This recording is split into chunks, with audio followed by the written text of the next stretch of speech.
Seorang ibu lagi studi di Jerman.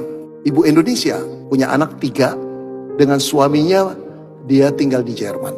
Dia berkata begini, pada kelas terakhir dia ngambil mata kuliah sosiologi. Dosennya memberi tugas, smiling, tersenyumlah. Nah saudara, apa tugasnya? Setiap mahasiswa diminta untuk memberikan senyum kepada orang yang belum dikenal, 3 orang berbeda. Kemudian amati reaksinya. Analisis reaksi orang itu setelah mendapat senyum kamu. Ibu itu berpikir ini tugas yang gampang. Karena ibu itu adalah orang yang ramah. Setelah kelas itu bubar, suami dan anaknya sudah menunggu dia. Lalu saudara, anaknya berkata, "Ma, kita makan ke McDonald dulu." Oke, di kampus ada McDonald saudara. Lalu waktu ngantri, dia berkata, "Kamu sama anaknya itu saudara, sudah kamu tunggu saya di meja itu. Aku yang ngantri." Jadi mama yang ngantri, ibu itu yang ngantri. Saudara-saudara, pada waktu dia ngantri, tiba-tiba di belakang terdengar suara gaduh. Jadi dia nengok ke belakang, orang-orang di belakang tuh menyingkir saudara. Belum dia tahu apa-apa, hidungnya itu tercium bau amis sekali, bau yang menjijikkan. Begitu dia lihat ke belakang, ada 2 orang, katakanlah homeless, ada 2 orang tunawisma. Baunya luar biasa. Semua orang menyingkir. Dia tertegun. Waktu dia lihat ke belakang, 1 orang pas di belakang dia agak pendek. 1 lagi normal. Tetapi orang yang tingginya normal itu matanya liar, tangannya geraknya liar. Dia tahu ini orang punya problem mental, deficiency mental. Lalu yang pendek itu rupanya penjaga orang yang punya deficiency mental ini. Dan ketika dia balik ke belakang, itu baunya menjijikkan sekali. Lalu waktu dia ngeliat, orang itu ngeliat, tiba-tiba dia teringat tugas dosennya. Dia senyum. Lalu bapak pendek itu berkata, "Good day, Mom." Selamat siang, Mom. Dengan harapan, kata dia, "Aku membaca sebuah harapan di matanya. Jangan usir kami ya." Lalu dia senyum. Kemudian penjaga McDonald berkata, "Ibu mau pesan apa?" 3 kali baru dia sadar. Akhirnya dia menyingkir dan berkata, "Bapak dulu dah. Silakan, kamu mau pesan apa?" Nah, bapak yang pendek itu, saudara, memesan secangkir kopi. Saudara-saudara, ibu itu melihat uang yang dibayarkan untuk kopi itu uang logaman. Berarti mungkin dia berpikir, ini sisa uang yang mereka punyai. Setelah itu dibawa kopinya ke meja sana. Mereka ada di meja paling pinggir supaya tidak ganggu orang dengan bau tubuh mereka. Saudara, ibu itu tiba-tiba dia katakan, "Hati saya dipenuhi belas kasihan." Tuhan berkata, "Tolong orang itu." Kemudian dia pesan, "Saya mau pesan 3. 1 paket besar, 2 paket personal." Ya. Kemudian setelah keluar, "Tolong paket besar ini untuk dia, suaminya dan anaknya antar ke meja suamiku. Yang 2 ini biar saya yang bawa." Lalu dia bawa kedua orang itu. 2 orang tunawisma itu saudara. Oh, dia tepuk tangannya. "Hei, ini buat kalian ya. Terima ya, makan ya." Tiba-tiba kaget bapak yang pendek itu. Dengan berkaca dan gugup berkata, "Terima kasih ibu, kamu memperhatikan kami. Bukan aku yang memperhatikan kamu, tapi Tuhan yang berkata-kata untuk menolong kalian. Makan ya." Saudara-saudara, ketika dia hampiri meja suaminya dari tadi ngeliatin apa yang dilakukan istrinya. Ketika dia duduk, suaminya berkata begini, "Sekarang aku tambah paham kenapa Tuhan memberikan engkau jadi istriku. Supaya hatiku jadi lembut lihat kebaikanmu." Saudara-saudara, makan selesai. Tiba-tiba tamu yang lain setelah makan selesai, pada datang ke suami istri ini, menyalami. Ada yang berkata, "Terima kasih, hari ini engkau memberikan pelajaran kami bagaimana kami menjadi manusia." Ada seorang bapak berkata, "Lain kali Bu, kalau aku mendapat kesempatan melakukan perbuatan baik, aku akan ingat kamu, supaya aku tidak menyia-nyiakan." Setelah beres semua, suami istri dan anaknya ini pulang.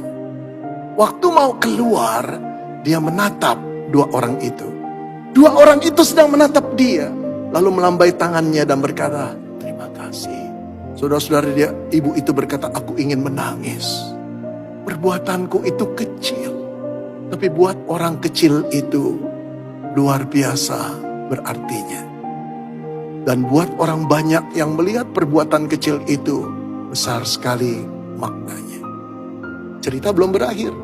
Saudara, pada waktu dia masuk kelas, paper itu ditulis dan diserahkan ke dosen. Dosen itu sempat baca. Dosen itu tertegun dan berkata, "Ibu, bolehkah ceritamu ini aku bacakan di kelas?" "Oh boleh Prof, silakan." Nah, lalu kemudian saudara-saudara dengarkanlah sebuah cerita dari teman kita ini. Saya akan bacakan. Pada waktu dia membaca, aku melihat teman-temanku meneteskan air mata. Lalu saudara, profesor itu menutup ceritanya dengan tulisan di dalam paper itu. Apa yang dia tulis? Dia tulis begini saudara. Allah itu Allah yang hangat dan kasih. Ketika kasihnya kita bagikan, maka kasih itu akan menghangatkan orang lain. Tersenyumlah. Ada sebuah kisah yang betul-betul menyentuh hati gue banget ketika ada seorang businessman, dia masuk ke dalam airport dan dia bilang di Alaska nih, gue mau beli tiket dong, mau beli tiket pulang. Terus dia bilang, oh cuma ada pesawat kecil, baling-baling. Oh ya gak apa-apa, gue sama teman gue berdua. Masuk ke dalam pesawat, mereka cuma berdua sama pilot. Pesawat baling-baling kecil, terbang. 10 menit pertama gak apa-apa, tiba-tiba cuaca buruk. Abis dia ngomong gitu, dia pingsan beneran. Lu bisa bayangin, businessman ini sama temennya panik dong. Yang mereka ambil radio, mereka mede gitu. Puji Tuhan ada pesawat kargo yang lewat, nangkep suaranya bilang gini, bentar lagi saya akan hubungin kamu sama tower terdekat ya. Sabar bentar. Benar beberapa menit kemudian, suara dari tower terdekat kontak mereka. Pak, saya udah dapat your distress call. Dan di depan saya udah siapin buku manual untuk menerbangkan pesawat kecil itu. Saya bisa lihat Bapak di radar saya. Bapak gak bisa lihat saya. Sama seperti Tuhan. Saya bisa lihat kamu gak bisa lihat saya. Pak, jangan lihat keluar. Listen to my voice. Just look at the instrument, don't look at the storm. Sebentar lagi di depan Bapak, bukan nakut-nakutin ya Pak, akan ada mountains. Saya akan bawa Bapak manuver kanan kiri. Don't look outside. Listen to my voice. Singkat cerita, pesawat itu mendarat dengan selamat. Dia turun dari pesawat, dia trauma, dia masuk ke hotel di terdekat.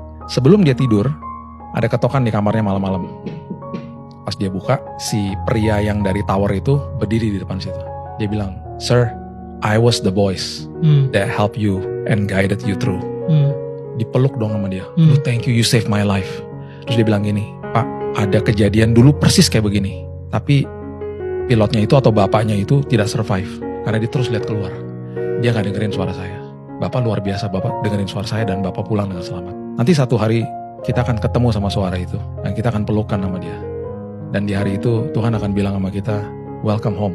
You are safe and sound karena kamu dengar suara aku sepanjang hidupmu. And I guided you home."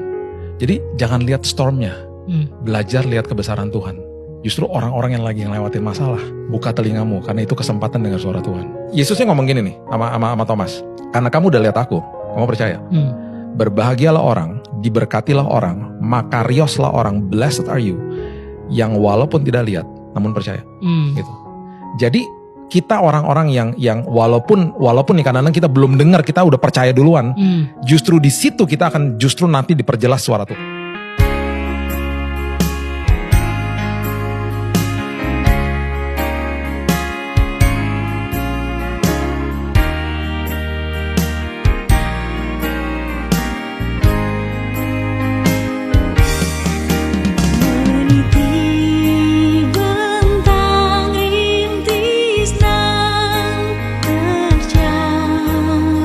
Menuju ke bukit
tunggal Bapa demi menebus manusia.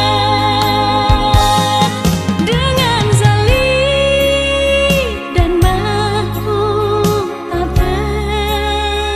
perhinaan, Yesus menebus dunia. Kurban darah penuh kasih dan ilahi, silih atas murka Allah.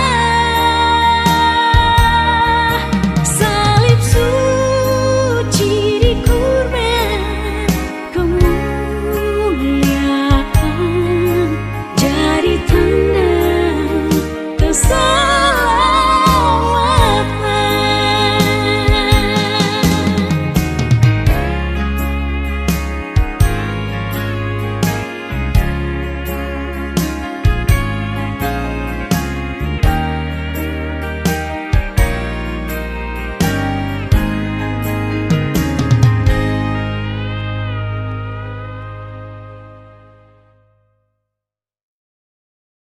Kalau kamu lagi marah sama Tuhan, kayaknya kamu mesti dengar kisah Eggy Hars di biografinya yang berjudul Eggy, The Inspiring Story of a Girl Without a Country. Eggy, kisah inspiratif seorang gadis tanpa negara.